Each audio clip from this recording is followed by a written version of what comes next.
तो अपन ने, अब मैंने कहाँ तक लिखवा दिया था आपको? लास्ट पॉइंट क्या था?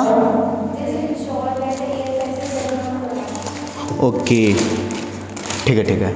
अब देखो, अभी डायग्राम अपन वापस नहीं बनाएंगे, आप अपने वाले डायग्राम में देखो, आपने जो बना रखा है ना, डायग्राम खोलो, रेस्पिरेटरी सिस्टम का खोल लिया। अब उसमें देखो, जो अपन ने बात कहां तक हो गई है, रिंग्स ऑफ कार्टिलेजेस, जो आपकी सिंपल एक जो पाइप है इस तरह की, फिर इसके बाद इस तरह से डिविडेशन हो रहा है, और फिर बाद में आपके इस तरह से एल्वेओलीज हैं, काफी ब्रोंकीज है, यही सब तो है, इस तरह से है डायग्राम। तो अपन ने सिंपली, आपने देखा कि जो अपन ने एयर को ब्रीद इन, डायफ्राम का फंक्शन पढ़ा, अब अपन ने रिंग्स ऑफ कार्टिलेजेस का फंक्शन पढ़ लिया। अब बात आती है कि आगे ये जो जितने भी पार्ट्स हैं इसका क्या काम है।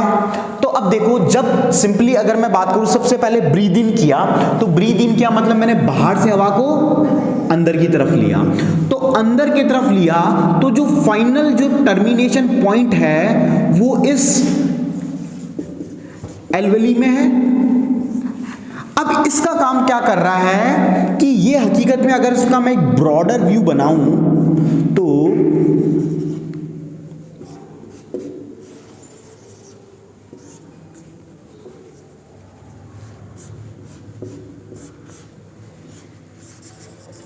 इस तरह का कुछ स्ट्रक्चर बन रहा है, मतलब एक बैलून लाइक स्ट्रक्चर बन रहा है। मतलब क्या कर रहा है, जब आप एयर को अंदर सक कर रहे हो तो आप बाहर से कौन सी एयर ले रहे हो? ऑक्सीजन ले रहे हो, और आप रिलीज क्या करते हो एटमॉस्फेयर में? Carbon dioxide. तो आपने एक तरीके से इन क्या की, CO2 सॉरी ऑक्सीजन की, ऑक्सीजन आपने इन की, तो एक तरीके से वो ऑक्सीजन इस तरह से इसके अंदर आई, इसके अंदर भी गई और इसके अंदर भी गई। तो अब क्या होगा, ये जितने भी बैलून्स हैं, मान लीजिए ये पहले एकदम बोलते हैं ना कि जब तक बैलून में आप हवा को ब्लो नहीं करते, एकदम फुस होते हैं, और जैसे ही आप उसके अंदर हवा जाती है तो वो क्या करते हैं, आपका शेप बड़ा हो जाता है, और उसके अंदर क्या कंटेन हो जाएगी? इन। और एयर में भी बात करें तो क्या हो जाएगी? ऑक्सीजन। ऑक्सीजन इन की अपन ने, तो क्या हो गई? ऑक्सीजन से आपका जो बैलून है वो पूरी तरह भर गया है। अब क्या होगा, ऑक्सीजन को अब अपन को फाइनली क्या करवाना था? रेस्पिरेशन प्रोसेस में हम सब जानते हैं कि फूड जब ऑक्सीजन से मिलेगा तो फाइनली क्या रिलीज होती है? एनर्जी, जो अपना मेन सोल पर्पस अपन शुरू से पढ़ते आ रहे हैं। तो अब ये फूड के साथ कैसे कंबाइन होंगे, ये बात आती है कि जितनी भी ये एल्वेलीज होती हैं, तो ये क्या, इनका जो सरफेस होता है, इसके सरफेस पे ये जितनी भी ब्लड कैपिलरीज हैं, ब्लड वेसल्स हैं, ब्लड वेसल्स को या सिंपल भाषा में कहूं, जो सिंपल नसें हैं अपनी बॉडी के अंदर, वेन्स हैं, कैपिलरीज हैं, वो इस एल्वेली के सरफेस में इन कांटेक्ट होती हैं। और जब भी इसके अंदर ये क्या होगा, जब भी कोई बैलून होता है तो वो क्या कर देता है, किसी भी सरफेस एरिया को बड़ा कर देता है। जैसे अगर एयर आ रही है तो वो जब भी बड़ा करेगा तो सिंपली जो ऑक्सीजन रिच जो आपका एल्वेली है वो क्या होगा, उसके अंदर डिफ्यूजन होगा। डिफ्यूजन का मतलब होगा ट्रांसफर ऑफ गैसेस होगी। मतलब अगर अभी की बात करें, जब इसने ऑक्सीजन को सक किया है तो यहां पे इस बैलून के अंदर जो ऑक्सीजन का कंटेंट हाई होगा या लो होगा? हाई होगा। और इन ब्लड वेसल्स के अंदर एयर अभी कुछ नहीं गई है, तो यहां पे कंटेंट ऑक्सीजन का लो होगा या हाई होगा? लो होगा। तो अब डिफ्यूजन की प्रोसेस में क्या होता है कि हाई कॉन्सेंट्रेशन से कोई भी मटेरियल या कोई भी सब्सटेंस किस तरह मूव करने की कोशिश करेगा? लो। जैसे अगर आप एक पहाड़ पे देखो, अगर पानी यहां पे स्टोर है तो पानी ऑटोमेटिकली नीचे बहता है, क्या आप उसे धक्का मारते हो? नहीं मारते, खुद बहता है, उसके अंदर तो ग्रेविटेशन का फोर्स आ जाता है। लेकिन यहां पे अपन बात कर रहे हैं डिफ्यूजन का। तो क्या होगा, जो भी high air rich in oxygen है वो कहां ट्रांसफर होगी? उन ब्लड वेसल्स। और उन ब्लड वेसल्स का तो काम ही यही है। ब्लड का काम अभी अपन अगले में जो पढ़ेंगे, सर्कुलेशन और ट्रांसपोर्टेशन सिस्टम, कि ब्लड क्या करता है, पूरी ही बॉडी में अपने सर्कुलेट होता रहता है। तो वो ब्लड अब क्या हो गया, पहले जो एब्सेंट था उसमें ऑक्सीजन, अब वो रिच इन कंटेंट हो गया है विद ऑक्सीजन। अब वो rich in content of oxygen क्या करेगा, वो ब्लड पूरी बॉडी में सर्कुलेट करेगा, आपके हैंड्स में, आपके माइंड में, आपके फीट में, आपके हर एक बॉडी बॉडी पार्ट में वो ब्लड सर्कुलेट करेगा। तो जहां भी ब्लड बॉडी के अंदर ऑक्सीजन की रिक्वायरमेंट है एनर्जी प्रोड्यूस करने के लिए, वो ब्लड वहां जाएगा। ठीक है, तो ये प्रोसेस हुई। जो अपन ने ऑक्सीजन बाहर से ली उसको कैसे ट्रांसफर हुआ?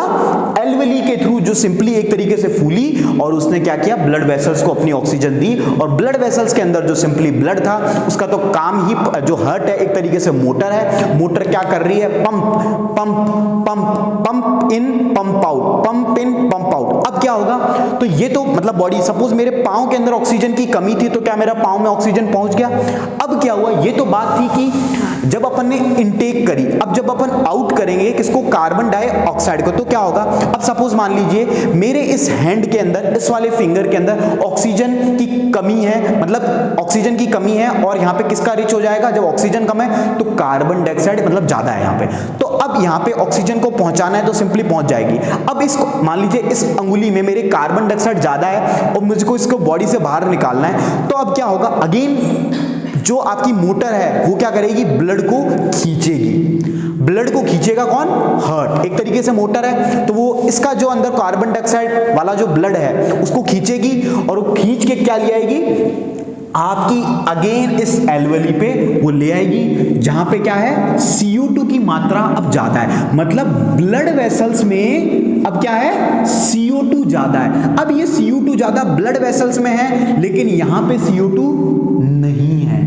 तो जब नहीं है तो क्या होगा? सिंपली अगेन डिफ्यूजन होगा, और जब डिफ्यूजन होगा तो वो CO2 है वो इसके अंदर जाएगा और इसके अंदर जाएगा, तो ये एब्जॉर्ब कर लेगा। अब ये यहाँ पे ज्यादा हो गया CO2, तो अगेन अब जो अपन एक्सहेलिंग की प्रोसेस करते हैं, जो इनहेलिंग में कर रहा था उसका एग्जैक्टली क्या होने लगेगा?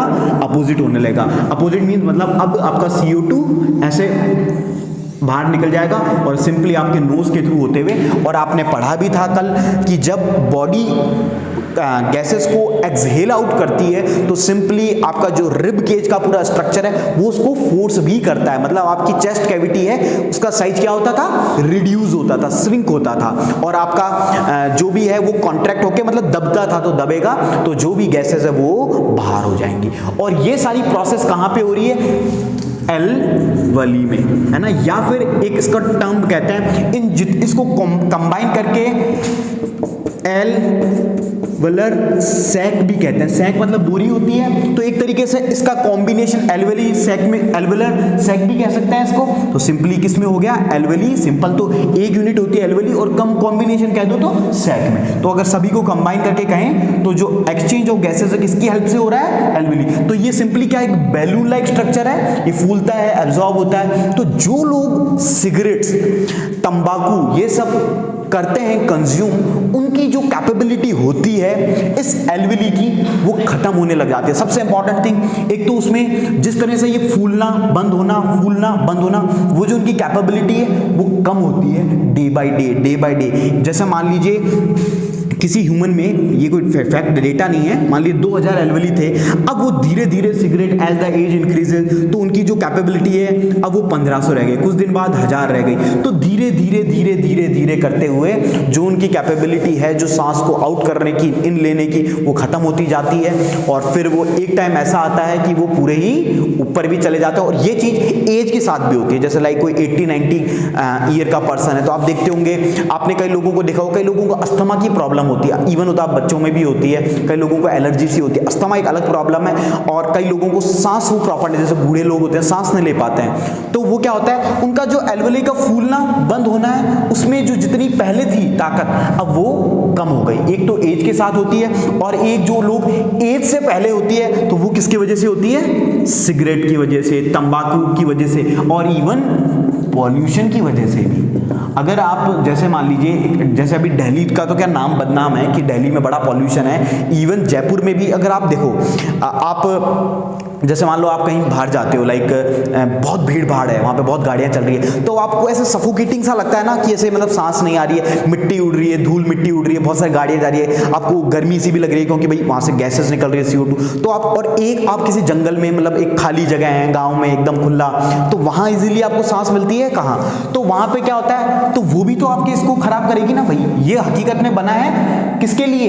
प्योर गैसेस के इनटेक के लिए। लेकिन आप इसमें क्या करते हो, सिगरेट ले लेके के जो हार्मफुल गैसेस है उसका इंटेक करने लग जाते हो, तो हर एक पार्ट की एक लिमिट होती है, तो वो क्या हो जाएगी, फिर डैमेज हो जाती है ना।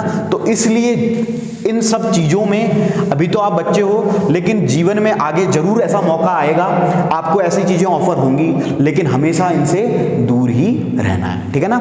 अभी बात इस पे और भी चर्चा करेंगे अपन, क्यों दूर ही रहना है। एक बार मजे लेने में भी तो क्या है ना, एक बार तो उसका मैं बाद में बताऊंगा। ये मेरा वादा है आपसे, अगर आप कुछ अच्छा पढ़ाई करते हो अच्छा, तो आपके जीवन में ये मौका जरूर आएगा जब आपको ऑफर होंगी चीज़ें। आज नहीं, लेकिन 101% आपको होंगी। शायद स्कूल में भी आजकल तो मैंने स्कूलों में भी, मतलब मैंने भी तो स्कूलिंग की है, तो स्कूलों में भी तो बच्चे करते हैं। पता नहीं आप लोगों ने नहीं देखा होगा, लेकिन बहुत सारी स्कूल्स में, इवन हमारी स्कूल्स में भी कई लोग ऐसे थे। तो सबसे इंपॉर्टेंट है कि आप अपनी विल पावर, ऐसा नहीं कि किसी के कहने से आपको उसका मतलब कोई ले रहा है तो उससे आपको फर्क नहीं पड़ना चाहिए। आपको फर्क यह पड़ना चाहिए कि मुझे भले कोई कितना भी कुछ कह दे, मुझे इन सब चीज़ों को कंज्यूम नहीं करना है। इसलिए नहीं कि ये खराब है इसका, क्योंकि मैं इतनी समझदार हूँ या समझदार हूँ कि मैं इन चीज़ों का एनालाइज, क्योंकि अल्टीमेटली यह क्या कर रही है, आपकी बॉडी को खराब कर रही है। बॉडी खराब तो सब कुछ खराब। अगर बॉडी फिट नहीं रहेगी तो आपका जो काम है वो भी फिट नहीं रहेगा। काम फिट नहीं रहेगा तो आपकी ना पर्सनल लाइफ अच्छी रहेगी, ना प्रोफेशनल लाइफ अच्छी रहेगी। तो ऐसी लाइफ ही क्या जिसमें जीवन भर रोना हो। तो हंसी खेलते हुए इन सब चीजों से दूर रहो। तो अब आपको कॉन्सेप्ट समझ में आया रेस्पिरेशन का? चलो अब लिखें इसे।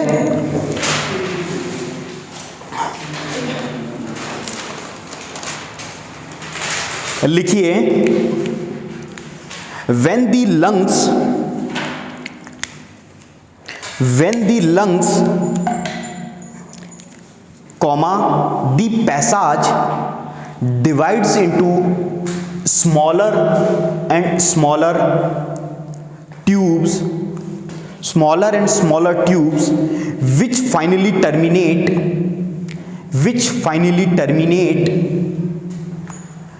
in balloon like structure, which are called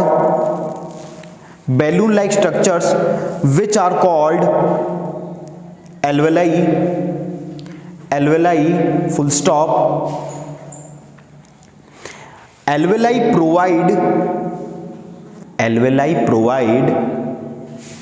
where the, क्या हो रहा है यहाँ पे, गैसेस का exchange, where the exchange of gases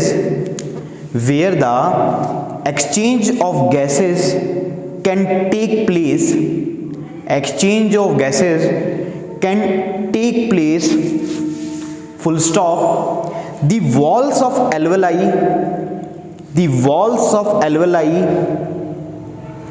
contain an extensive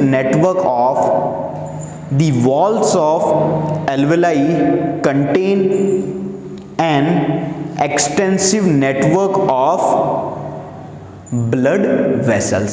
जो एल्वेलाई है वो किससे कनेक्टेड है? ब्लड वेसल्स के पूरे नेटवर्क से कनेक्टेड है। Full stop. नेक्स्ट पॉइंट लिखिए, now when we breathe in, air is sucked into the lungs and fills the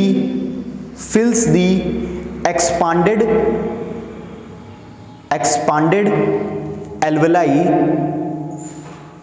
full stop. तो जब एयर को आप ब्रीद इन करोगे तो आपका जो एल्वेलाई है वो क्या कर जाएगा? एक्सपांड कर जाएगा। नेक्स्ट पॉइंट लिखिए, the blood brings CO2 from rest of the body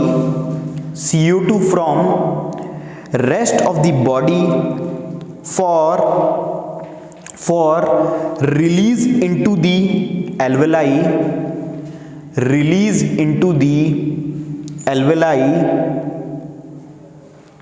and the oxygen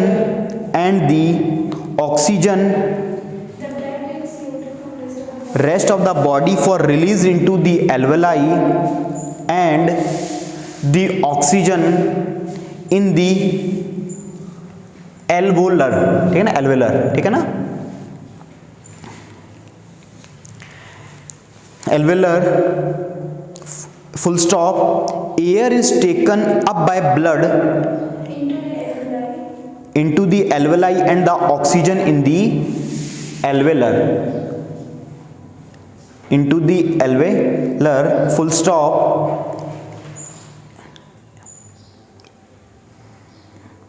air is taken up by the blood, air is taken up by the blood in the alveolar, in the alveolar, blood vessels to be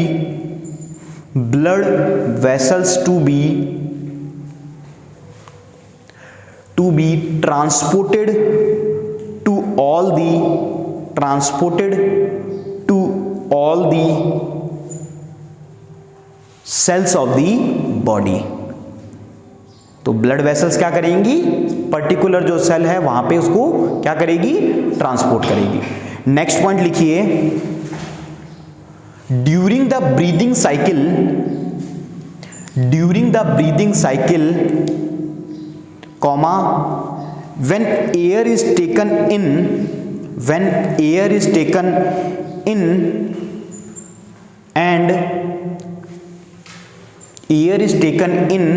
and let out, the lungs always contain a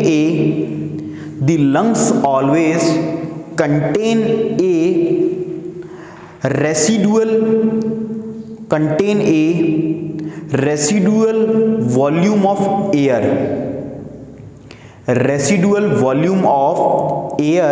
so that there is sufficient time for the oxygen,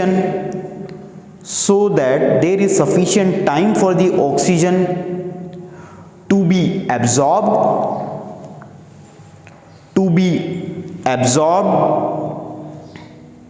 and for the CO2 to be released,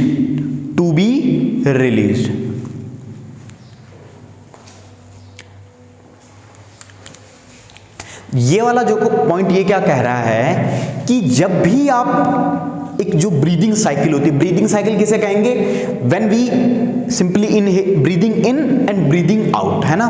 तो इस पूरी process को एक simply एक cycle कहेंगे कि एक simple ले रहा हूं और एक छोड़ रहा हूं, तो एक सिंपल साइकिल हुई। तो क्या होगा कि ब्रीदिंग साइकिल के अंदर हमेशा लंग्स क्या करेंगे, हमेशा एक रेसिडुअल वॉल्यूम को कंटेन रखेंगे। रेसिडुअल वॉल्यूम का मतलब है एक फिक्स अमाउंट की एयर को हमेशा लंग्स के अंदर रखेंगे, मतलब आप छोड़ भी दे रहे हो, ले भी रहे हो, लेकिन फिर भी हमेशा एक थोड़े अमाउंट की जो रेसिडुअल बची हुई एयर है वो हमेशा किसके अंदर रहती है, लंग्स में। ऐसा क्यों है, ताकि ऑक्सीजन को एब्जॉर्ब किया जा सके, ऑक्सीजन जो आप इनटेक कर रहे हो उसको एब्जॉर्ब किया जा सके, और जो बची हुई जो कुछ CO2 है उसको रिलीज किया जाए। ऐसा नहीं है कि टोटली आप डिपेंड हो कि भाई जब आप इनहेल करोगे, जैसे मान मैंने बंद कर दिया अपनी प्रोसेस, मैं सांस नहीं ले रहा, लेकिन फिर भी कुछ ना कुछ अंदर है ना, तो हमेशा एक रेसिडुअल वॉल्यूम रहता है हमेशा। तो वो रेसिडुअल वॉल्यूम क्या करता है, सिंपली ऑक्सीजन को एब्जॉर्ब करता है और जो CO2 उसको रिलीज करता रहता है। ठीक है, तो ये बात हो गई अपनी रेस्पिरेशन की। अब एक लास्ट पॉइंट उसकी बात करते हैं। अब देखिए, जो भी आपके एल्वेलाई ने क्या किया, इसको एब्जॉर्ब किया और CO2 को क्या किया, रिलीज किया, यही किया। अब ये जो ऑक्सीजन आपकी बॉडी में एब्जॉर्ब हुआ, हमने कहा कि इसका ट्रांसपोर्टेशन कौन कर रहा है, ब्लड, मतलब एब्जॉर्ब ब्लड वेसल्स ने करी, और जो भी वेन्स वगैरह है, कैपिलरीज है, वो भी पढ़ेंगे कौन सी क्या करती है ना, कि आर्टरीज, वेन्स अलग अलग टाइप हैं वो पढ़ेंगे। तो सिंपली यहां से क्या हुआ कि सिंपल मैं ये कह सकता हूं कि ब्लड सर्कुलेशन कर रहा है आपके ऑक्सीजन एंड CO2 का, लेके भी तो आ रहा है, लेके भी आ रहा है CO2 को और वापस देने भी जा रहा है CO2। मतलब ऐसा है कि वो घर से लेके भी आता है और वापस छोड़ के भी आता है। छोड़ के किसे आता है? ऑक्सीजन को, और लेके किसे आता है? कार्बन डाइऑक्साइड को। तो ब्लड सर्कुलेशन कर रहा है, तो मैं क्या कह सकता हूं कि जो भी एक ब्लड है वो ऑक्सीजन को प्रॉपर वे सेल्स तक पहुंचाने का सबसे इंपॉर्टेंट काम किसका है? एक तरीके से ब्लड का। अभी ब्लड की टिपिकली बात करेंगे, ब्लड के अंदर क्या क्या होता है, कैसे काम होता है, अगला टॉपिक अपना वही है। तो ब्लड के अंदर कुछ सेल्स होते हैं, लाइक प्लाज्मा होता है, अभी उसकी बात करेंगे। व्हाइट ब्लड सेल्स होते हैं RBC। तो एक टर्म होता है RBC, रेड ब्लड, हाँ, कार्पेसल्स या फिर कॉर्प्यूल्स या फिर राइट, अपन यूजुअली क्या बोलते हैं? Red blood cell. लेकिन इसकी अगर एक्चुअली बात करूं तो उसको इस तरह से डिनोट करते हैं, लेकिन अगर आप सेल भी डिनोट करोगे तो भी गलत नहीं है ना। तो इसके अंदर एक कंपोनेंट होता है जिसे बोलते हैं HB कोई बताएगा? हाँ, हीमोग्लोबिन। तो हीमोग्लोबिन ये है, इस हीमोग्लोबिन का सिंपल सा काम है इस ऑक्सीजन के ट्रांसपोर्टेशन को करना।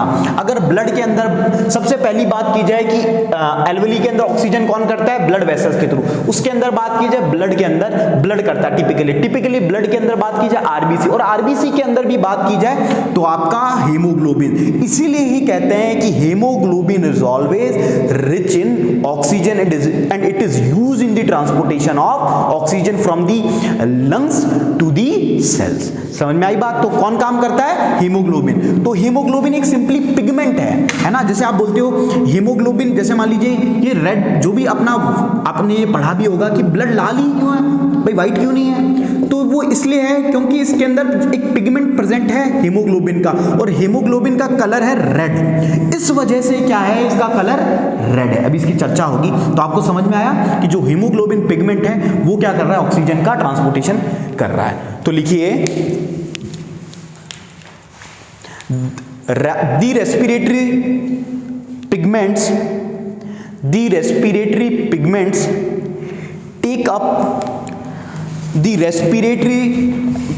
take up oxygen from the air in the lungs and carry it to tissues which are deficient in oxygen before releasing it, full stop। इसी में लिखिए continuation. In human beings the respiratory pigment, human being में respiratory pigment कौन सा होगा? Haemoglobin. तो अगर आपसे, क्योंकि अल्टीमेटली वो कहना चाह रहा है कि किसकी वजह से हो रहा है, तो वो पिगमेंट है आपका हीमोग्लोबिन। तो लिखिए, in human beings the respiratory pigment is haemoglobin which has a very high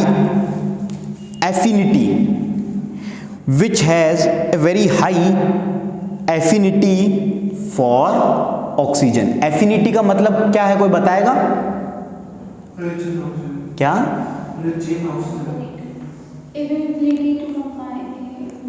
क्या बता रहे हो? वापिस बोलूं?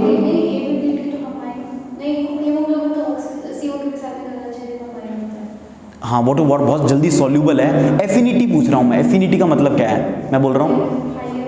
सिंपल सा मतलब, इसको बड़ा प्यार है किससे? ऑक्सीजन से। तो इजीली, जैसे आपने पढ़ा होगा कार्बन मोनोऑक्साइड, एक आपने टर्म पढ़ी होगी, आपने पहले भी पढ़ा होगा, 10th में भी आई थॉट है कि कभी भी रात को सर्दियों में पहले क्या होता था ना, लाइक कई लोगों की डेथ ऐसे हुई थी कि लोग रात को सिगड़ी जला के सो गए और फिर सुबह मिले तो ऊपर से धार गए, है ना। तो ऐसा क्यों होता था? क्योंकि जो भी कोल है, सिंपल कोल से निकलता है आपका कार्बन मोनोऑक्साइड CO। तो CO की और ऑक्सीजन का अगर कंपैरिजन किया जाए, CO की ज्यादा एफिनिटी है ब्लड के साथ, मतलब हीमोग्लोबिन के साथ, मतलब ब्लड के साथ किसकी एफिनिटी ज्यादा है कंपेयर टू ऑक्सीजन, वो जल्दी मिक्स होना चाहता है उसके साथ, मतलब एफिनिटी मतलब होता है जो इजीली उसके साथ अडेप्ट कर जाए, मतलब कोई भी सिचुएशन में आप अडेप्ट करते हो तो एफिनिटी का मतलब कौन जल्दी से रिएक्ट करके कोई भी कंपाउंड, तो एफिनिटी का मतलब होता है। तो उसके अंदर क्या होता है, आपने पढ़ा भी होगा कि रात को सिगड़ी नहीं जलानी, क्योंकि क्या होता है कि जैसे मान लीजिए आपने लिया वो कार्बन मोनोऑक्साइड, वो क्या करता है ना कि पूरा जो ऑक्सीजन है उसके इंटेक को ब्लॉक कर देता है और सबकी सब क्या लेने लग जाते हैं, पूरे ब्लड में कार्बन मोनोऑक्साइड हो जाती है। तो इवन ऐसे बहुत सारे केस अखबारों में भी अभी भी होते हैं, लोग अनजान रहते हैं और रात को सिगड़ी जला के, अब तो जैसे फिर भी मतलब गांव के लोग उनको भी पता होता है, क्योंकि उनको ये नहीं पता कैसे क्यों होता है, लेकिन हाँ पता होता है कि भाई ये है, तो वो नहीं करते हैं। तो इसलिए कभी भी आपको भी नहीं करना है, तो कोल वोल का नहीं जला के ऐसे सोना है, ठीक है ना। तो एफिनिटी का मतलब आ गया, फिर लिखिए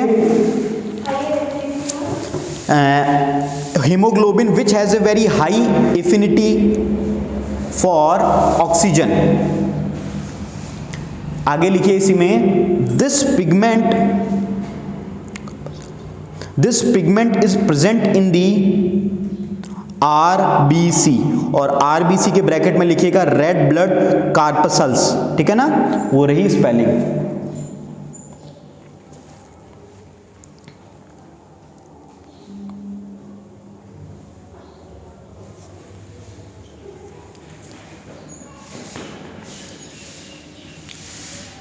हो गया। अब एक फाइनल नोट लिखिए, last note of the respiration note करके लिखिए। अब वो CO2 वाली बात लिख लें, कईयों को नहीं पता होगी, लिखिए CO2 is more soluble in water than oxygen, hence it is mostly transported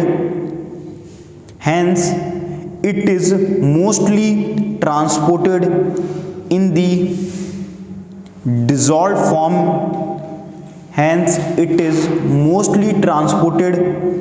the dissolved form, in our blood, mostly transported in the dissolved form of our blood। कहने का मतलब ये है कि जो ऑक्सीजन है वो बहुत ही इजीली सॉल्यूबल है किसी भी वाटर के अंदर, इसीलिए ही क्या होता है, जितनी भी ऑक्सीजन जो CO2 है, CO2 क्या करती है, जो ट्रांसपोर्टेशन ब्लड का होता है वो किस फॉर्म में होता है, डिसॉल्व फॉर्म में, रॉ फॉर्म में नहीं होता। ऐसा नहीं है कि लाइक ऑक्सीजन पाइप के थ्रू जा रहा है, वो ब्लड के साथ मिक्स होके जा रहा है, क्योंकि वो बहुत जल्दी सॉल्यूबल है वाटर में, ठीक है ना। तो ये अपना कंप्लीट हो गया रेस्पिरेशन। तो समझ में आया, आई होप समझ में आया होगा, सभी को समझ में आया।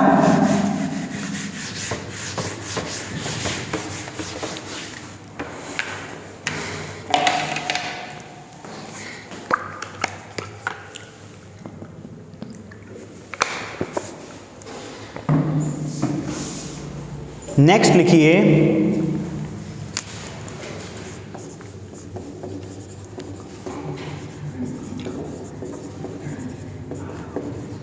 ट्रांसपोर्टेशन।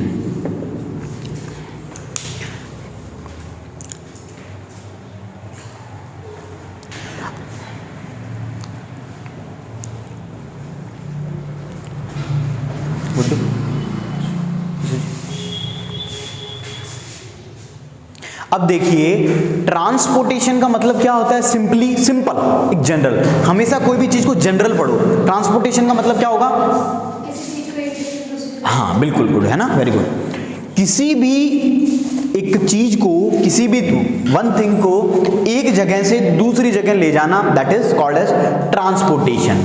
जैसे लाइक अगर आप पहले कहीं और रहते थे तो आप तो वहां बड़ी जल्दी से ट्रेन में बैठ के आ गए, लेकिन आपने जो 10 सालों में आपके फैमिली ने जो सामान इकट्ठा किया है, फ्रिज कूलर वगैरह, तो आप क्या करते थे, उसको क्या ट्रेन में उठा के ले आते थे, नहीं लाते थे ना, पूरी की पूरी अलग एक जो मूवर्स वाले भी आजकल एक बड़ी चल गया है ये, है ना, कि मूवर्स वाले पैकर्स एंड मूवर्स को दे दो कि भाई ये सामान है, तो वो अपने ट्रक में डाल के खुद ही पैक करके आपके घर पे वापस ले जाके खुद ही खोल के ये लो साहब आपका हो गया, और वो अपने रुपए पहले, या फिर यूजुअली अगर आप किसी मूवर्स को नहीं, सिंपल खुद ही सब मूवर्स हैं अपने तो घर में, तो खुद पैक करते हैं और अपन जिस भी लोकेशन, लाइक आप जयपुर में पहले अजमेर में रहते थे, अब जयपुर में रहने लगे, तो आपने अजमेर से सामान पैक किया और इधर लिया है, और फिर बाद में लगा कि फिर फादर की पोस्टिंग हो गई, तो सपोज जैसे जो लोग गवर्नमेंट ऑफिशियल्स होते हैं, जैसे हमारे तो बड़ा होता रहता था कि एक लोकेशन पे पहले जम्मू कश्मीर पोस्टिंग है, अब जम्मू कश्मीर से गुजरात फ्रंटियर में आ गई, तो अब सामान फिर से बांधो, फिर जम्मू कश्मीर से पंजाब फ्रंटियर से फिर राजस्थान फ्रंटियर में पोस्टिंग आ गई, फिर सामान बांधो। तो हम तो हर 3 साल में नया जगह देखने का हमारा तो फिक्स था बचपन में, तो होता था। तो मतलब ये क्या हो रहा है, एक जगह से दूसरी जगह ट्रांसपोर्टेशन हो रहा है। तो अब बात आती है बॉडी की। तो बॉडी में अभी तक अपन ने क्या पढ़ा कि सबसे पहले बॉडी को क्या चाहिए, लाइक प्रोसेस में बात कर रहे थे कि हम एक फूड लेंगे, ठीक है, फूड अपन ने लिया, एक रॉ फॉर्म में फूड लिया था आपने, वो रॉ फॉर्म का फूड आपके किस में कन्वर्ट होता है, ग्लूकोज में। किस में कन्वर्ट हुआ, ग्लूकोज में। वो ग्लूकोज फूड जब ऑक्सीजन के साथ लंग्स में मतलब एल्वेलाई में मिक्स हुआ तो उसने क्या दिया आपको, CO2 दिया, वाटर दिया और साथ ही साथ आपको एनर्जी दी। अब ये जो फूड है, ये जो आपको एयर मिल गई है, ऑक्सीजन मिल गया है, अल्टीमेटली अपन को ऑक्सीजन मिल गया है, और फूड क्या है, फूड तो हर सेल्स के अंदर अपना अपना है। अब क्या करना है, इस ऑक्सीजन को, ये बॉडी है, मान लीजिए ये ऑक्सीजन आपका ये दिल है, ठीक है, रुको दिल भी बना देते हैं, मेरे को दिल भी बनाना आता है, ऐसा ही दिल होता है आपका। ये किसका दिल है रे, मेरे को अभी तक समझ, अभी भी दिल का डायग्राम भी पढ़ेंगे, मेरे को समझ में नहीं आया किसने बनाया। ऐसा तो यूरेटर होता है ना, तो ये दिल आया कहाँ से, तो ये मेरा दिल है ना, ये ऑक्सीजन है ना, मेरे टांग में दर्द हुआ, बोला कि मुझे ऑक्सीजन की कमी है ना, तो मेरा खून लेके आओ, तो ये मेरा दिल यहाँ पे खून लेके आएगा, सॉरी ऑक्सीजन को लेके आएगा, और मान लीजिए यहाँ पे CO2 बहुत ज्यादा है, तो मेरे को अगेन इसको क्या करना है, यहाँ पे लेके जाना है। फिर मेरा दिमाग बोला अरे भाई पढ़ाई भी करनी है, थोड़ा ऑक्सीजन मेरे दिमाग में भी जाए, नींद आ रही है ना, नींद आ रही है तो थोड़ा ऑक्सीजन आए दिमाग में, खुले दिमाग है ना। तो एक चक्रासन, एक आसन होता है, पांव ऊपर और सर नीचे, इससे क्या होता है दिमाग में ऑक्सीजन बड़ी घुसती है और आंखों की रोशनी भी तेज होती है। सुबह शाम 2 चम्मच, सुबह नाश्ते के पहले, नाश्ते के बाद, है ना, ठीक है। तो यहाँ पे भी ऑक्सीजन चाहिए, तो फिर अगेन अब ऊपर भेजना है। तो इसका मतलब यह है कि मेरी पूरी की पूरी बॉडी में मुझे ऑक्सीजन को सप्लाई करना है और CO2 को भी लेना है। तो अब ये काम कौन करेगा, कैसे परफॉर्म होगी चीजें, तो मुझे पता है कि किसी भी चीज को भेजना लाने का काम कौन करता है, मूवर्स करते हैं सिंपली। तो मूवर्स ना कह के अगर घर में बात की जाए, घर में पानी आपके टंकी है ऊपर, तो ये मान लीजिए टंकी से आप टैप खोलते हो, पानी आ जाता है, लेकिन कई बार पानी नहीं आता, मतलब टंकी खाली हो गई, तो आप फिर क्या चलाते हो, मोटर। आपके पास 2 टंकियां, एक तो बड़ा टैंक है और एक ऊपर सिंपल सिंटेक्स है। तो क्या करते हो, उस बड़ी टैंक मतलब हो गया आपका हार्ट भी नहीं कहूंगा, वो कह दूंगा मैं, उसको कहूंगा आपका जो टैंक है ना वो ऑक्सीजन है, जिसमें क्या टैंक में क्या भरा हुआ है, ऑक्सीजन, और टैंक इस ऑक्सीजन को जो ट्रांसपोर्ट करने का काम कर रहा है वो आपका हार्ट कर रही है, मतलब मोटर कर रही है। और अभी वैसे अगर आपको मैं बताना, आपको तो पता ही है कौन सी मोटर होती है अपने घरों में, बताया था इलेक्ट्रिसिटी में, DC, AC, कौन सी, AC में भी कौन सी, single phase, 3 phase, single phase. अपने घर में 3 फेज सप्लाई आती नहीं है, अपन तो 3 फेज सप्लाई होती है इंडस्ट्रियल लोगों के लिए, अपना तो क्या है, घर है ना, डोमेस्टिक। तो यहाँ पे क्या होती है, तो ये मोटर क्या करेगा, आपका मोटर, आपका जो सिंटेक्स है, सिंटेक्स एक तरीके से क्या है, आपका सेल है, तो मोटर क्या काम करेगी, सिंपली ऑक्सीजन को लेने का काम करेगी, और जब वापस आपको इसको खाली करना है तो सिंपली टैप के थ्रू होगा, तो टैप से वापस क्या आ जाएगी, CO2 बाहर आ जाएगी। एक तरीके से मान लीजिए कि भाई यहाँ पे जो वेस्ट है वो CO2 है, क्योंकि जब आपकी रेस्पिरेशन प्रोसेस होती है तो सेल के अंदर क्या निकलती है, CO। तो क्या ये प्रोसेस सिमिलर सा नहीं है, वैसा जैसे बॉडी कर रही है वैसे तो अपन डे टू डे लाइफ में देख रहे हैं, बस यहाँ पे क्या हो जाएगी, टर्मिनोलॉजीज चेंज हो जाएगी, जिसकी अपन बात करेंगे मेरी चुस्की के बाद। इसको करो बंद।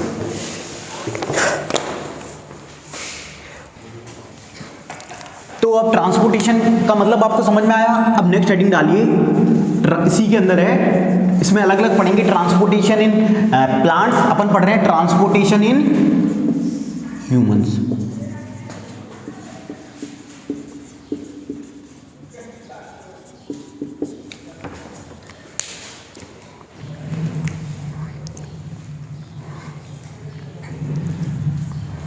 अब देखिए इधर, सबसे पहले मुझे कोई बताएगा कि जो ट्रांसपोर्टेशन इन ह्यूमंस है उसमें सबसे इंपॉर्टेंट रोल प्ले कौन कर रहा है, कौन सा कंपोनेंट कर रहा है बॉडी का? हार्ट। ठीक है, हार्ट का अल्टीमेटली काम क्या है? ब्लड को। तो सबसे इंपॉर्टेंट मतलब जिसके थ्रू ट्रांसपोर्टेशन, वो तो एक मान लीजिए एक मशीन है ना, हार्ट तो एक सिर्फ सिंपल एक मशीन है ना।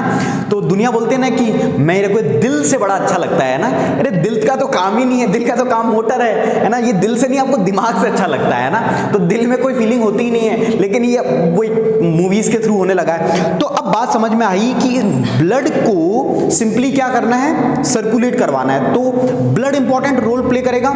तो ब्लड के अपन बारे में डिस्कशन करेंगे। तो ब्लड क्या है, तो हेडिंग डालिए इसमें, इसके अंदर सब हेडिंग ब्लड, कि ब्लड को पढ़ते हैं। ब्लड मतलब खून है ना, तो खून से लेटर लिखें, खून से लेटर है ना, पहले के जमाने में होते थे है ना, खून से लेटर लिखते थे लोग, देखे होंगे मूवीज पुराने जमाने की। अच्छा अब तो मूवीज भी नहीं आती, बोले कि अब तो काम ही खत्म हो गया, अब तो वो झूठे वाले वो वैसे वाले आ गए, तो लोग ब्लड की जगह वो नेल पॉलिश होती थी ना उससे लिया, तो बोले मेरे खून से लिखा है, बोले कि झूठे पाखंडी। तो अब देखो ब्लड का मतलब क्या है, एक प्रकार का ये क्या है, कनेक्टिव टिश्यू है। कनेक्टिव टिश्यू मींस है कि ये क्या कर रहा है, हर एक कंपोनेंट को कनेक्ट कर रहा है। लाइक ब्लड क्या, अगर आप कहीं भी जैसे एक वाउंड भी लगता है तो आपके सबसे पहले क्या निकल के आता है? ब्लड। ऐसा तो नहीं है कि कट निकालते हैं यहाँ से, यहाँ पे कट निकाले तो स्मॉल इंटेस्टाइन बाहर निकल के आ गया, ऐसा होता है? नहीं होता ना। तो सबसे पहले क्या निकलता है? इसका मतलब ये है कि आपकी जो स्किन है वहां पे भी ब्लड है, आपकी कोई भी कंपोनेंट है वहां भी ब्लड है, तो ऑलमोस्ट बॉडी के हर एक पार्ट में आपका ब्लड रहता ही है। तो ये क्या है, एक प्रकार का कनेक्टिव टिश्यू है। अब इसके अंदर क्या होता है, कुछ कंपोनेंट्स हैं कि सबसे पहले ब्लड कैसा होता है, लिक्विड फॉर्म में होता है, सॉलिड फॉर्म में होता है। तो क्या मैं ये कह सकता हूं blood is a simply liquid form substance? तो इसके अंदर कुछ कंपोनेंट्स होते हैं लाइक प्लाज्मा, आरबीसी, डब्ल्यूबीसी। तो अब सेल्स ना बोल के क्या बोलोगे? कार्पसेल्स। ठीक है, और चौथा है प्लेटलेट्स। ठीक है, तो इनके बारे में एक एक डिस्कशन करेंगे। ठीक है, तो सबसे पहले ब्लड के बारे में 2-3 लाइन लिख दीजिए, थ्योरी लाइन है, लिखिए। Blood is a red coloured liquid, blood is a red colored liquid which circulates in our body. blood is a red क्यों है ये? हीमोग्लोबिन। तो लिख लीजिए इन पॉइंट्स को। blood is a red because it contains a red pigment called hemoglobin. It contains a red pigment called hemoglobin in its red cells. हाँ, या RBC भी लिख सकते हो। in its red cell, full stop. blood is a connective tissue. blood is a connective tissue, full stop. फिर लिखिए the main components of blood are, the main components of blood are dash. पहला लिखिए plasma, ये ऊपर लिखे हुए हैं plasma, हाँ 1 2 3 4 ऐसा लिखे ना। फिर एक एक पॉइंट को डिस्कस करेंगे, प्लाज्मा क्या होता है क्या नहीं होता है, लिखिए फटाफट। और रेड ब्लड सेल्स की रेड ब्लड आरबीसी के आगे लिख लेना रेड ब्लड कार्पसेल्स, ठीक है ना, और डब्ल्यूबीसी के आगे व्हाइट ब्लड कार्पसेल्स, ठीक है, और रेड ब्लड सेल्स भी लिख सकते हो आप, एक ही चीज है। कार्पसेल्स एक नाम है जो इसका मेन जो नाम है, लेकिन अब कार्पसेल्स क्या होता है ना कि सिंपली अपन क्या होता है सेल के अंदर जाते हैं तो इसको मेन टर्म में अपने सेल भी कह देते हैं या कार्पसेल्स भी कह देते हैं, दोनों का एक डेफिनेशन नाम है स्पेसिफिक। जैसे अगर बहुत आपको स्पेसिफाइड बोलना है तो कार्पसेल्स बोल दो, सिंपली बोलना है तो सेल्स बोल दो, है ना।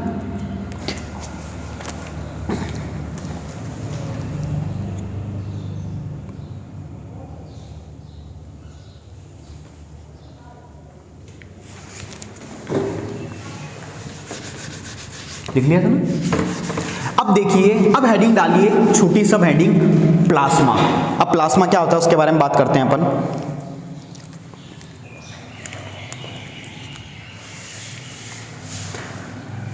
अब इधर देखिए, प्लाज्मा क्या होता है। आपने देखा कि जो ब्लड है सिंपली किस फॉर्म में है, सॉलिड फॉर्म में, लिक्विड फॉर्म में, लिक्विड फॉर्म में। ये लिक्विड ही क्यों है, सबसे इंपॉर्टेंट बात यह है कि लिक्विड क्यों है। लिक्विड इसलिए है क्योंकि किसी भी ब्लड के अंदर सबसे जो इंपॉर्टेंट और 90% जो कंपोनेंट होता है that is plasma. Plasma is a liquid form, plasma is liquid substance present in the blood, जिसकी वजह से क्या होता है, जो ब्लड आपको लिक्विड देता है, लिक्विडिटी होने की वजह से क्या हो सकता है। अब फायदा क्या है, किसी सॉलिड फॉर्म को मूव कराना इजी है लिक्विड को। पानी को आप इजीली मूव करा सकते हो, लिक्विड को, सॉलिड को, पानी को, क्योंकि वाटर क्या होता है, जो भी सॉल्युबल सब्सटेंसेस है लिक्विड फॉर्म है वो इजीली मूव कर सकते हैं। अब सॉलिड को अगर मूव करवाना होता बॉडी के अंदर, क्या इजी होता, नहीं होता, इसलिए क्या है वो लिक्विड फॉर्म में। तो लिक्विड किसकी वजह से, प्लाज्मा। पहली बात ये आई कि वो लिक्विड में है।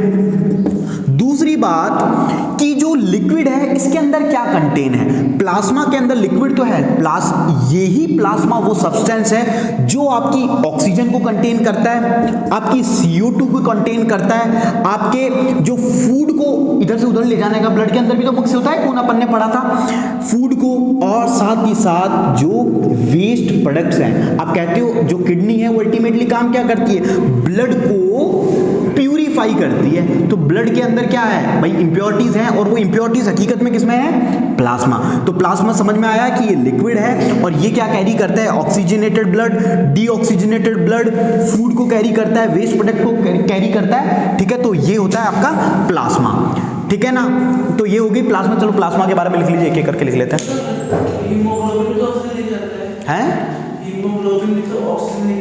हाँ, तो वो जो लिक्विड फॉर्म है वो किसके अंदर होगा, जैसे ऑक्सीजन तो वो एक मेन सेल की बात हो गई, लेकिन जो लिक्विड के साथ फ्लो कर रहा है, हाँ वो है तो एक ही कंपोनेंट। लिखिए प्लाज्मा में द लिक्विड पार्ट ब्रैकेट में लिख लीजिए, और फ्लूइड पार्ट, ये फ्लूइड होता है, फ्लूइड मीन्स होता है लिक्विड को ही बोलते हैं, है ना। फिजिक्स में आप पढ़ते हो, ये 11th में फ्लूइड मैकेनिक्स भी होती है, 11th में चीजें पढ़ोगे। फ्लूइड और लिक्विड में सिंपल फर्क क्या होता है, चलो अभी छोड़ो। Fluid part of blood is called plasma, liquid part और fluid part of blood is called plasma, full stop. Plasma is a, इसमें कलर होगा या नहीं होगा, नहीं होगा, क्योंकि कलर किसमें है, आरबीसी में, और आरबीसी में भी हीमोग्लोबिन की वजह से। तो ये कैसा है, कलरलेस। तो लिखिए plasma is A colorless liquid which consists mainly of water, with many substance dissolved in it, full stop. Plasma also contains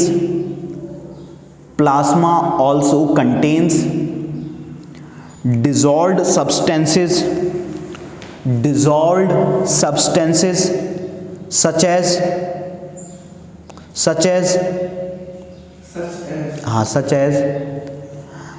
digested food, और जितने भी कंपोनेंट डिसॉल्व हो सकते हैं ना वो सभी इसी में आ जाएंगे, सच है digested food, proteins, common salt है, हाँ कॉमन सॉल्ट लिख रहा, हाँ वैसे वो भी ठीक है, common salt, comma waste products and hormones. जो कि आपकी बॉडी में हार्मोन्स निकलेंगे वो भी किस में होंगे, ब्लड में होंगे। तो अभी जो आपकी एज है उसमें बहुत सारे हार्मोन्स अभी सीक्रेट हो रहे हैं। जब आप एक अडल्ट हो जाओगे कंप्लीट, अभी आप टीनेज में हो, लाइक 13 to 18 आपकी क्या होती है, टीनेज होती है, जिसमें जो आपकी बॉडी है वो पूरी ग्रो कर रही है। तो ग्रो कर रही है तो इस टाइम पे आपका न्यूट्रिशन अच्छा होना चाहिए, यू नो, है ना, both for the girls as well for the boys, ठीक है ना। तो आपके जो भी हार्मोन्स है, लाइक अभी आपकी हाइट बढ़ रही होगी, सभी की बढ़ रही है, हाइट बढ़ रही है, आपकी मसल्स बढ़ रही है, आपका बहुत सारे मूड स्विंग्स भी आते हैं। वो क्यों आते हैं? Because of the hormones. अभी जब अपन ये पढ़ेंगे हार्मोन्स की, ऐसा कई बार होता है ना, अजीब अजीब सी चीजें होती है, तो उसके पीछे जो बेसिक है वो हार्मोन्स की वजह है। ये बाद में जाके क्या होता है, स्टेबलाइज हो जाती है, फिर आपको ये सब चीजें नहीं होती है फील, है ना, वो बिकॉज ऑफ दी हार्मोन्स, ठीक है ना। तो ये बात हो गई किसकी, आपके प्लाज्मा की। अभी जो ऑक्सीजन वाला पॉइंट है वो अपन मेन आरबीसी में लिख लेंगे, जो मेन काम आरबीसी का ना वो उसी में आता है, इसलिए सेकंड डालिए सब हेडिंग आरबीसी। इसमें लिखिए, सिंपल है, जो चीजें मैंने बता रखी वही है, लिखिए RBCs are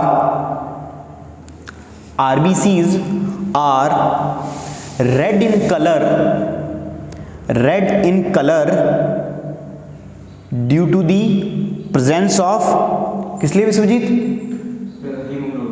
due to the presence of a red pigment, due to the presence of red pigment called haemoglobin inside them. और दूसरा जो सबसे इंपॉर्टेंट, जो इसका सबसे मेन इंपॉर्टेंट फंक्शन होता है, जो भी आपका ऑक्सीजन को कैरी करने का काम है वो कौन करेगा, आपका आरबीसी। ये तो आप जान रहे हो। और आरबीसी में भी अगर स्पेसिफिकली बात करें, अपन ने बात करी थी पहले भी, क्या करता है, हीमोग्लोबिन। तो लिखिए इस पॉइंट को, RBCs are carriers of oxygen, आरबीसीज आर carriers of oxygen, full stop, RBCs carry oxygen। तो आरबीसी ऑक्सीजन कहां से लेंगे, लंग से लेंगे, और कहां देंगे, सेल्स में देंगे। तो लिख लीजिए इसको, RBCs carry oxygen from the lungs to the cells of the body, to the cells of the body। तो ये बात हो गई किसकी, आरबीसीज की, ठीक है। अब लिखिए, फिर लिखिए रेड ब्लड सेल्स कैरी, ये लिखवा दिया क्या point, red blood cells carry oxygen from the lungs to all the cells. हाँ, फिर लिखिए, अब बात आती है रेड ब्लड सेल्स में क्या सिंपली रेड ब्लड सेल्स ही कैरी करते हैं या फिर एक स्पेसिफिक कंपोनेंट है, हीमोग्लोबिन। तो वो लिख लीजिए, हीमोग्लोबिन करता है। लिखिए, actually the haemoglobin present in red blood sales, actually the haemoglobin present in red blood sales which carries oxygen in the body, full stop। hemoglobin performs, actually the hemoglobin present in red blood cells which carries oxygen in the body, full stop।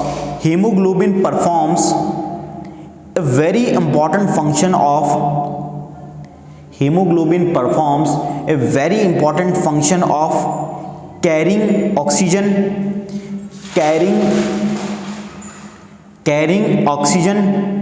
from lungs to the body tissues।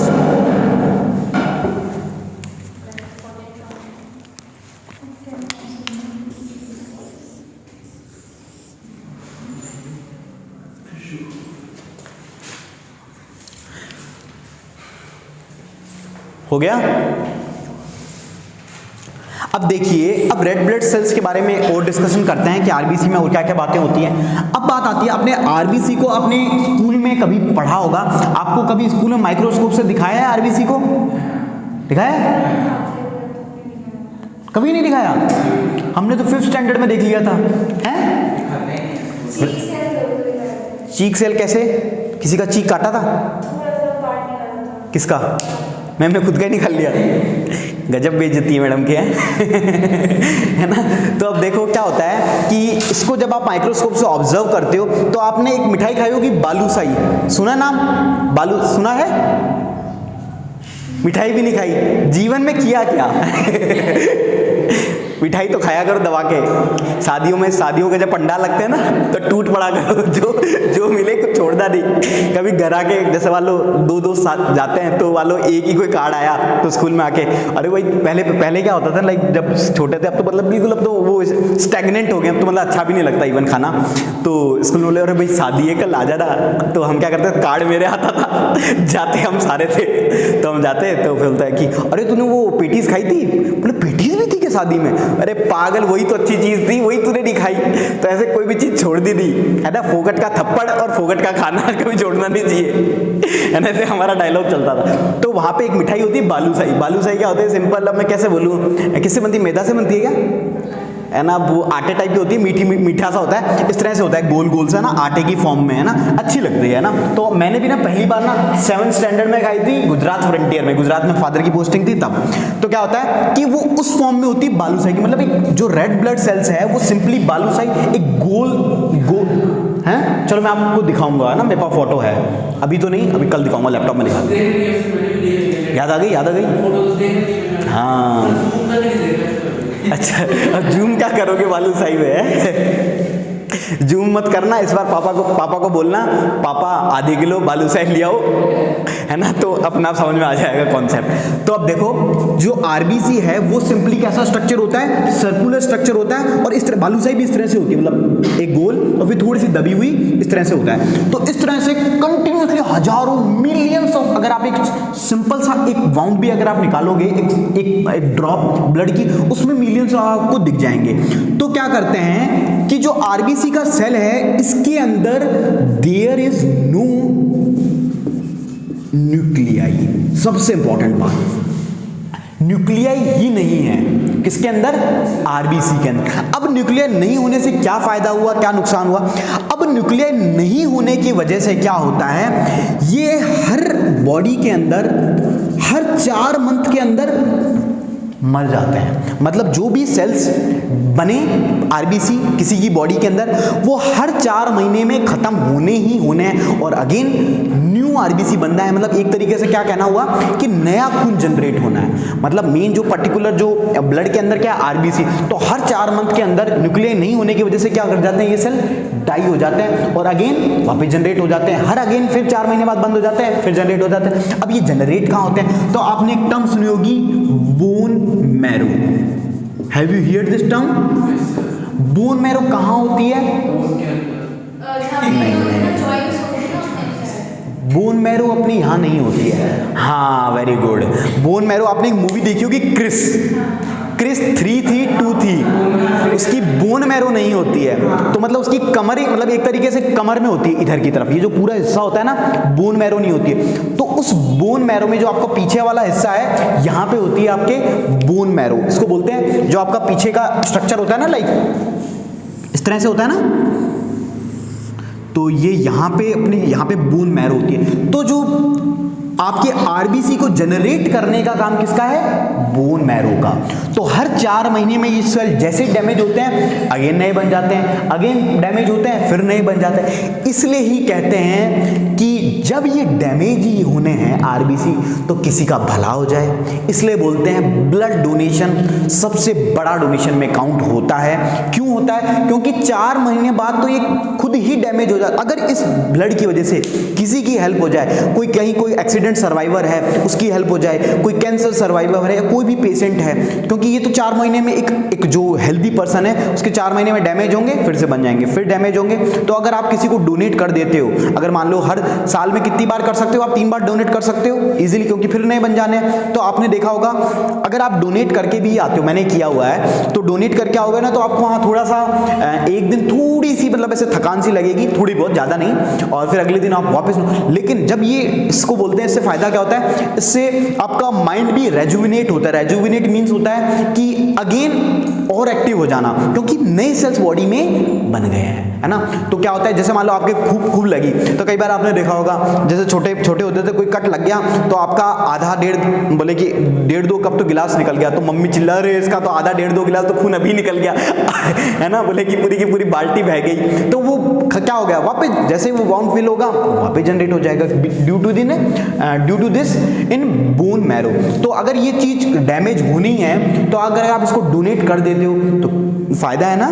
तो इसलिए ये बोलते हैं कि जो donation होता है वो सबसे इंपॉर्टेंट रहता है, कि भाई जो ब्लड आप डोनेट करते हो तो इसलिए बहुत सारे कैंप्स लगते हैं, बहुत सारी चीज़ें होती है। हम जब इंजीनियरिंग में थे तो हमने भी, मतलब मैं ही कोऑर्डिनेटर था उस टीम का।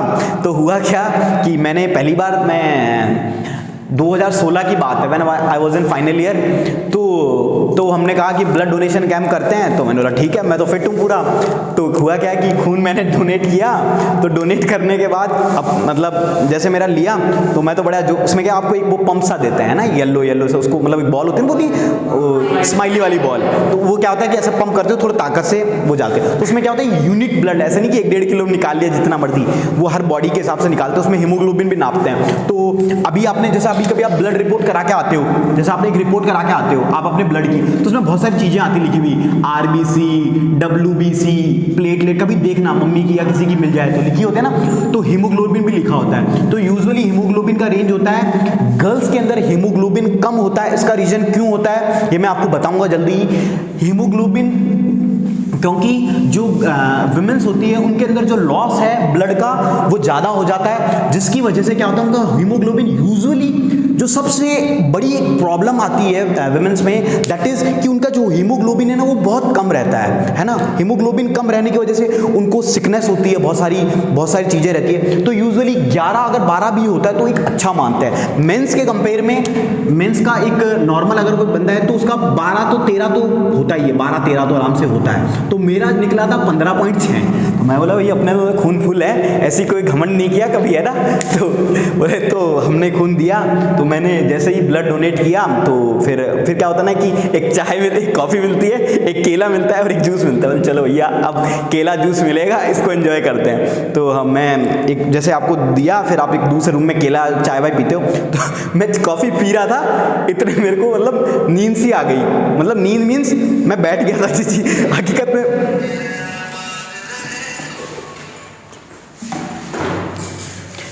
तो क्या हुआ कि नींद सी आई, मतलब एक छोटा सा चक्कर आया। वो चक्कर क्यों आया कि सिंपली मतलब एकदम से आपने घूम दिया है, तो पहली बार था, मतलब एकदम मेरे को चक्कर आया। तो फिर मैं ऐसे वहीं बेड पे, मतलब वो जहाँ मैं बैठा था ना कुर्सी पे, वहीं पे थोड़ा लेटा, फिर मतलब 1 मिनट बाद वापस, 1 ही मिनट बाद वापस डिग गया। मैंने क्या हुआ, मैं तो थोड़ा बोले कि तू तेरे को चक्कर आ गए थे। मैं बोले नहीं मेरे को चक्कर आए नहीं, मैं तो एकदम रेडी था। बोले अरे आए थे, बोले कि फोटो दिखाऊंगा। मैंने बोले हाँ यार आए तो थे।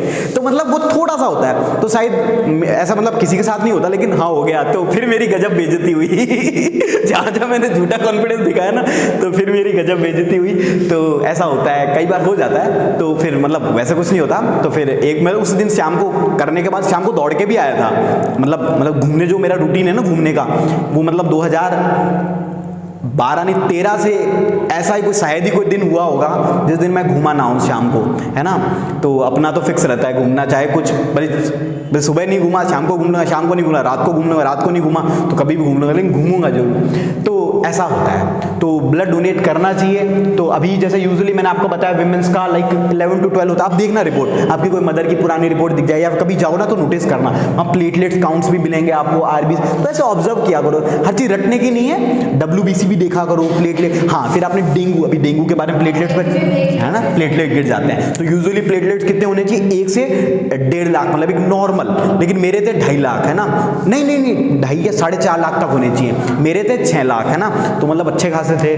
तो क्या होता है ना कि वो जैसे अगर आपको हीमोग्लोबिन की मात्रा बढ़ानी है तो आपको कैरेट खाने चाहिए, बढ़िया कैरेट खाने चाहिए, आपको अनार खाना चाहिए, और ये जितने भी सेक हैं, सेक आपको भरपूर मात्रा में नहीं पीने चाहिए। देखो, आप कभी भी जूस की दुकान पे जाते हो ना, तो कभी भी शेक मत पियो। अब मैं बताता हूं क्यों। शेक में क्या होती है? फ्लेवर, और फ्लेवर में क्या होता है? सिंपली आइसक्रीम ही होती है। आइसक्रीम में क्या भरा पड़ा रहता है? शुगर। अब इसमें आपने बोला पपीता शेक दे दो भैया बढ़िया वाला काजू डाल के। अब इसमें कौन सा, आप काजू तक तो चलो ठीक है, आपने क्या इंटेक किया? सबसे पहले तो आपने पपीता नहीं खाया। पपीता अच्छा रहता है बॉडी के लिए ना, वो भी आपकी सभी न्यूट्रिएंट्स को, क्योंकि उसमें विटामिन ए होता है। तो ना तो उसमें पपीता था, बस वो पपीते जैसा स्वाद आया और आपको बड़ा ठंडा ठंडा आइसक्रीम सा लग गया। तो इसलिए जब भी जाओ तो सबसे पहले शेक मत पियो। सिंपल शेक आता है 30 रुपए का, जूस आता है 20 रुपए का। तो फायदा जूस में है और मतलब इकोनॉमिकल भी फायदा उसमें है। तो शेक ना पी के जूस पियो। लेकिन आजकल क्या करते हैं ना ये लोग चोर, जूस में भी ना शेक वही मतलब आइसक्रीम का वो जो पड़ा होता है ना उसी को वही घुमा देते हैं। तो सबसे बेस्ट जो जूस मेरे को अच्छा लगता है वो आपने देखा होगा ना, हाथ से निकालते हैं मौसमी का। मौसमी is one of the best मतलब जूस अच्छा लगता है। क्यों? क्योंकि वो अपनी बॉडी में एंटीबॉडी क्रिएट करता है। और अभी तो क्या सर्दियों खत्म हो गई, तो एक वो गाजर मिक्स का जूस रहता है, उसमें कोई वो कुछ मतलब एजेंट मिला ही नहीं सकते ना भाई। गाजर डालेंगे, चकुंदर डालेंगे, तो चकुंदर से क्या मिल गया? हीमोग्लोबिन भी मिल गया, रेड पिगमेंट है ना उसमें। चकुंदर, गाजर, टमाटर, आंवला, आंवला से क्या मिल गया आपको? विटामिन सी मिल गया। भाई विटामिन सी तो अल्टीमेटली, तो ये जूस पिया करो, ये शेक वेक मत पिया करो, है ना। लेकिन अपन तो वो सोडा पीते हैं। पहले वो सोडा आता था ना 5, अभी भी आता पीते हैं ना, मेरे साथ सोडा आता है ना 5 रुपए का, अभी भी मिलता है क्या? 10 का लग गया। कितना समय बदल गया है, हमारा बुढ़ापा शुरू हो गया। तो चलो लिखो, समझ में आया आरबीसी का कॉन्सेप्ट? लिखिए, red blood cells do not have nuclei, full stop. Red blood cells, आप आरबीसी लिख लेना ना, आरबीसी हर बार। Red blood cells have to be made quickly, red blood cells have to be made quickly because they do not live for very long, because they do not live for very long. Each red blood cells lives for about, कितने महीने का होता है इसका? 4 months का। lives for about 4 months, full stop. one region, और इसकी life छोटी क्यों है? क्योंकि इसमें न्यूक्लियाई नहीं है ना। अगर न्यूक्लियाई नहीं है तो ऑब्वियसली इसकी लाइफ छोटी होगी। तो लिखिए, one reason for the short life of red blood cells, one reason for the short life of RBCs is that they do not have nuclei.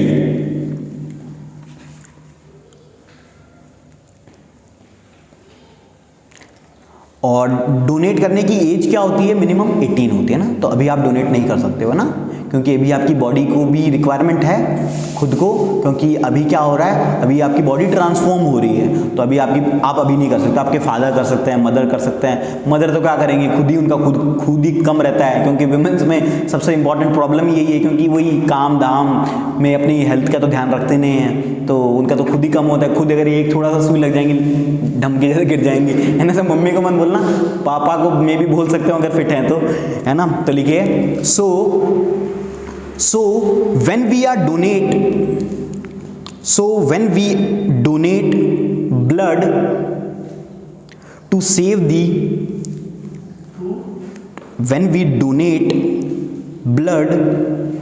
the life of a person, then the loss of blood from our body can be made up very quickly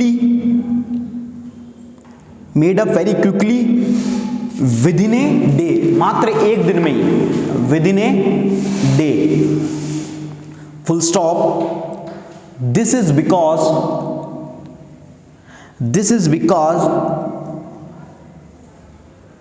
red blood cells are made, red blood cells are made very fast in our, कहाँ बनता है,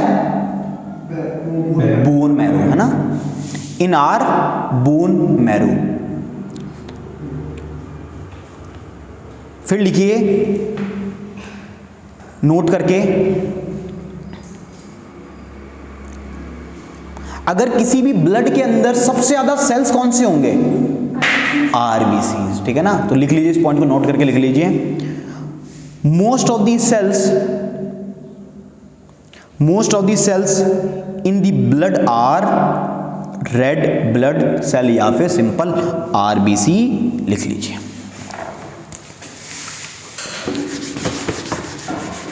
तो ये बात हो गई किसकी, अपनी आरबीसी की। अब नेक्स्ट सब हेडिंग डालिए, दैट इज डब्ल्यूबीसी।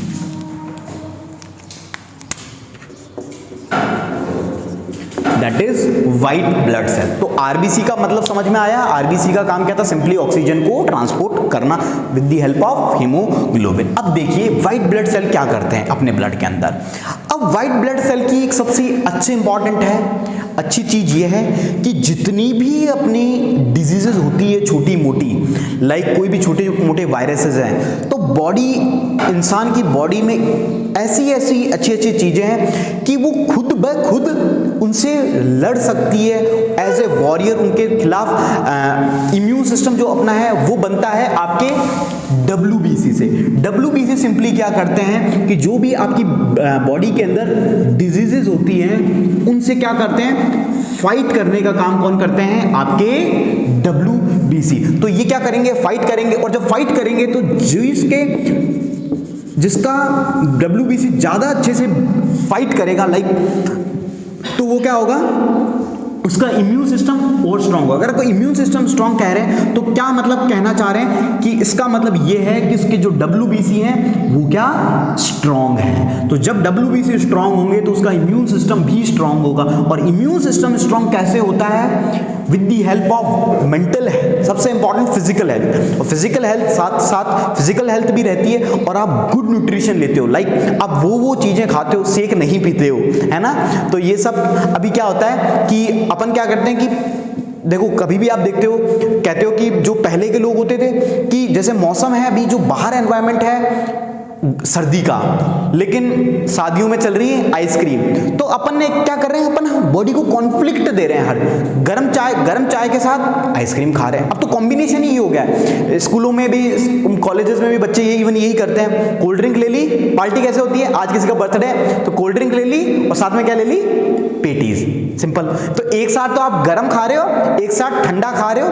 पहले तो आप दांतों की बैंड बजा रहे हो, फिर अपने स्टमक की बैंड बजा रहे हो, स्टमक की बैंड खाने के बाद फिर आप भैंसे हो रहे हो, तो अल्टीमेटली आप पूरी की पूरी बॉडी की बैंड बजाने में लगे हो, है ना। फिर वो बोलते हैं कि यार ये हम जिम ज्वाइन कर लें, है ना। अब कईयों को तो मैंने क्या देखा है कि जो लाइक हमारी एज वाले लोग हैं, तो उनके कहने लाइक जैसे मोस्टली मेरे फ्रेंड्स वगैरह की अभी मैरिजेस हैं तो वो भैंसे हो रखे हैं ना, तो इधर से भी फैले पड़े, इधर से भी फैले पड़े, तो बोलते हैं कि यार अब शादी है तो अब थोड़ा पतला पतला हो जाते हैं, प्री वेडिंग सूट होगा। मैं बोले तू प्री वेडिंग सूट करा ले, चाहे कौन सा भी सूट करा ले, तुम वैसे हो वैसे ही लगोगे। तो फिर बोलता है कि अब उन लोगों को क्या है कि वो एक उनका एम क्या है कि बस शादी में वो थोड़ा सा अच्छा दिख जाए, बस वो है। तो क्या ये एक हेल्दी लाइफस्टाइल है? अगर ये चीजें आपके बचपन से मतलब एक आदत सी हो जाए कि भैया मुझे तो ये रोज का, मतलब आपकी एक हेल्दी माइंडसेट है। मतलब देखो, सबको ना चरना अच्छा लगता है ना, सिंपल भाषा में सबको ना टेस्टी फूड खाना, सब कुछ ये सब उल्टे सिल्टे खाना सबको अच्छा लगता है, लेकिन कंट्रोल बॉडी कैसे फिट रहती है? जितना आप अपनी सिंपली टंग को कंट्रोल करते हो उतनी बॉडी आपकी फिट रहेगी, माइंड फिट रहेगा। हाँ, कभी कभी खाओ, वो कोई दिक्कत नहीं है। तो हमेशा अच्छे न्यूट्रिएंट्स, लाइक जैसे मान लीजिए आपका इम्यून सिस्टम को स्ट्रॉन्ग करने के लिए एक तो सबसे इंपॉर्टेंट आपका जितने भी विटामिन सी वाले आपके प्रोडक्ट्स हैं, लाइक आंवला तो सबसे बहुत तगड़ा होता है ना, आंवला हो गया, और आपका मौसमी, जो हरा वाला मौसमी होता है ना, वो हो गया, और आपके जितने भी विटामिन सी वाले, विटामिन ए वाले, जो भी नेचुरल चीजें हैं ना, वो सब खाओ। आप दाल खाते नहीं हो, दाल अच्छी नहीं लगती है ना, सब दाल अच्छी लगती है, मेरे को दाल बड़ी प्यारी लगती है ना। और सब्जियों में मतलब मतलब जिसमें कुछ कंटेंट है नहीं वो खाना पसंद है। जैसे क्या बोलते हैं, पनीर ठीक है, लेकिन पनीर में क्या करते हैं, एक्सेस ऑफ पनीर तो अच्छा होता है ना पनीर, अगर आप रॉ पनीर खा रहे हो तो, क्योंकि वो बहुत सारी चीज़ों को आपको फाइट करने के लिए भी काम आता है और बहुत सारे न्यूट्रिएंट्स भी प्रोवाइड कराता है। लेकिन अपन जैसे मान लीजिए सिंपल कोई भी चीज़ को बॉईल करोगे ना, सिंपल आप बॉईल करके खाओ रॉ फॉर्म में, अपन क्या बहुत सारा मसाला एकदम बढ़िया तड़क भड़क वाला खाओगे तो फिर तड़क भड़क उसका सब न्यूट्रिएंट्स है वो भाई, जितना आप उसको भाई तड़क भड़क मतलब तेल से फ्राई करोगे तो तेल डालने के बाद उसके जो न्यूट्रिएंट्स है वो तो बर्न आउट होंगे ही ना।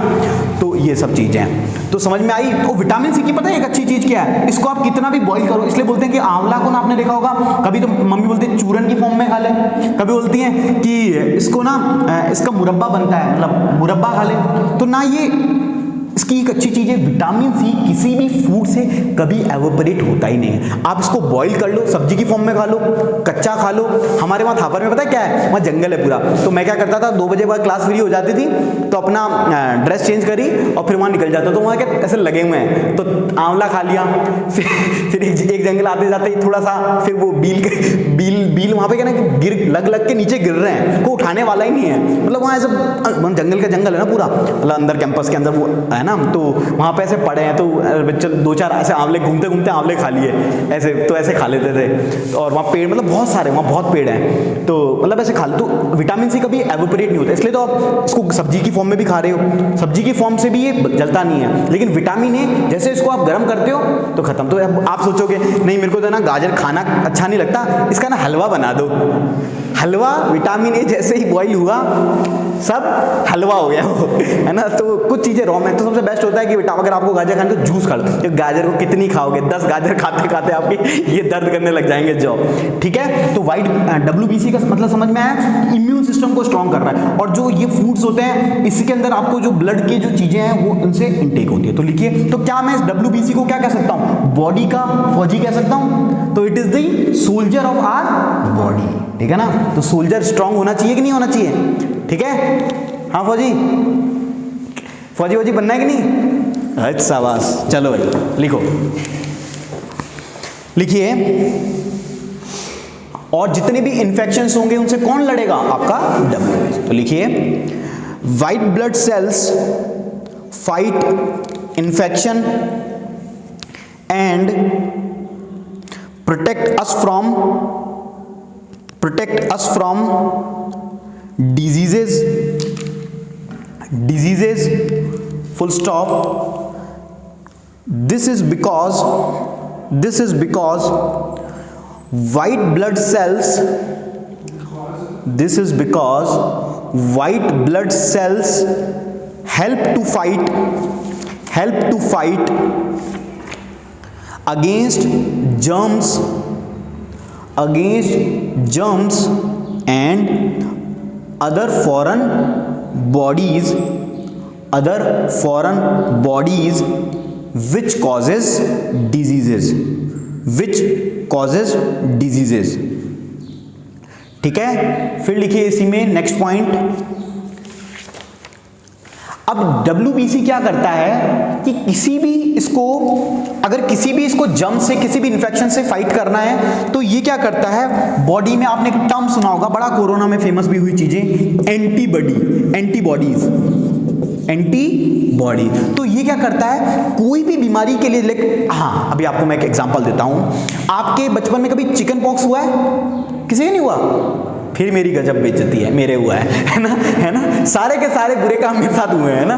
तो चिकन पॉक्स में क्या होता है कि वो छोटे छोटे दाने निकल जाते हैं पूरे फेस में और ऐसा लगता है कि अभी ये कभी जाने वाले नहीं है ना, पूरे फेस पे, पूरे बॉडी पे, है ना, पूरे सर पे। तो मैं 5th स्टैंडर्ड में था इन 2005, है ना, जब शायद आप जन्मे होंगे तब मेरे चिकन पॉक्स हो चुका था, है ना।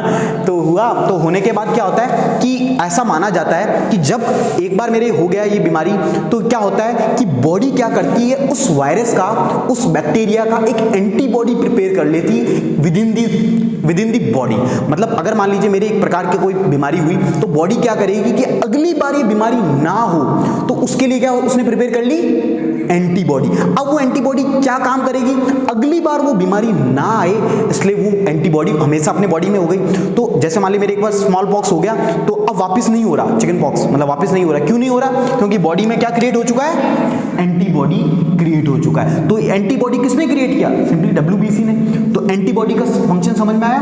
तो इसलिए बोलते हैं कि कुछ चीजें ऐसी होती है वो लाइफ में एक बार ही होती है, लेकिन आजकल ना सब वापस होने लगी है। पहले तो एंटीबॉडी बन जाती थी, लेकिन आजकल वापस भी हो जाता है। कई लोगों को मैंने देखा है 2-2 बार उनको चिकन पॉक्स हो गए है ना, लेकिन मोस्टली नहीं होता है क्योंकि एंटीबॉडी हो गई। चलो लिखो, WBC make chemicals known as antibodies to fight against infection, full stop. In other words, WBCs manufacture antibodies which are responsible for providing immunity in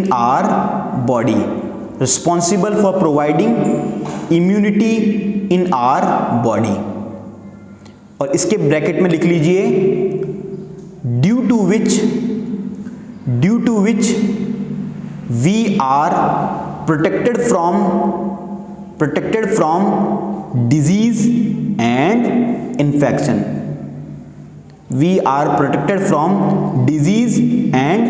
infection. Full stop. Note करके लिखिए अगला पॉइंट, WBCs आर कॉल्ड, क्या कहते हैं इन्हें? फौजी या warrior, है ना, सोल्जर। तो लिखिए WBCs are called soldiers of the body. तो ये कभी कभी ऑब्जेक्टिव में भी आ सकता है, मे बी। आपका ऑब्जेक्टिव अभी भी है क्या? हाँ। कितने क्वेश्चन आते हैं? आपकी डेट शीट चेंज हो गई है, पता है? 21 मई को साइंस हो गया है। 21 मई को साइंस 10 दिन का गैप है और 2 जून को मैथ्स। अरे वाह, क्या खुशी आई है चेहरे पे। घमंड नहीं किया कभी है। चलो लिखो, नेक्स्ट पॉइंट लिखिए, WBCs आर आइदर, अगर इनकी शेप की बात करें तो कैसे होते हैं? इनका कोई फिक्स शेप नहीं होता है, स्पेरिकल इन शेप भी हो सकते हैं और इरेगुलर भी हो सकते हैं। लेकिन बात करें किसकी? RBC, तो वो स्पेरिकल ही होते हैं। कैसा? बालूशाही याद रखना कि बालूशाही खानी है भाई आज, है ना, देख लेना। एक इधर भी लानी है, ऐसे नहीं अकेले ठीक है। तो लिखो, WBCs are either spherical in shape और इर्रेगुलर इन शेप। इसी में लिखिए कंटिन्यूएशन में, WBC in the blood are smaller in compare to RBC। अगर कोई पूछे कि बॉडी किसी भी ब्लड के अंदर WBC की क्वांटिटी ज्यादा होगी RBC से या कम होगी, WBC की तो बहुत कम होती है ना। और अगर आप बोलो कि ये तो ज्यादा होनी चाहिए, अगर ये ज्यादा हो जाए ना तो यू कैन इवन, इसलिए हर चीज की एक लिमिटेशन है। अगर ये ज्यादा हो जाए ना तो आप यू कैन कॉज ब्लड के अंदर क्या हो जाएगा, जो क्लॉटिंग का कॉन्सेप्ट है, जो इतनी इजीली न्यूट्रिएंट्स फ्लो कर रहे हैं वो बंद हो जाएंगे। तो एक लिमिटेड अमाउंट तक होनी चाहिए, लेकिन RBC से बहुत कम होते हैं। ठीक है, तो ये बात हो गई किसकी? WBC की। आई थॉट आज सरकार बंद करो।